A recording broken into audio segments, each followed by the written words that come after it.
8 सवाल जो एक बाप को अपने बच्चे से हर रोज करना चाहिए। आज तुम्हारा दिन कैसा गुजरा? हर रोज पूछने से बच्चा ये महसूस करता है कि उनकी जिंदगी आपके लिए अहम है। क्या कोई चीज है जो तुम्हें परेशान कर रही है? ये वो सवाल है जो बच्चे को अपने जज्बात खुलकर आपको बताने का मौका देता है। क्या आपने आज किसी चीज का शुक्र अदा किया?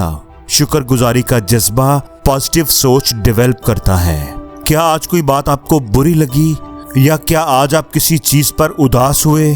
क्या कल के लिए आप किसी चीज के लिए एक्साइटेड हैं? इससे एक पॉजिटिव उम्मीद बच्चे के जहन को रोशन करती है। तुम्हें पता है कि मुझे तुम पर बहुत फख्र है। ये बात बच्चे की सेल्फ एस्टीम को बढ़ा देती है। आज तुम किस बात पर खुश हुए? अपनी खुशियों को शेयर करना आपस की बॉन्डिंग को मजबूत करता है। बेटा, मैं तुमसे बहुत प्यार करता हूँ। प्यार का एहसास उन्हें मजबूत और अहम फील करवाता है।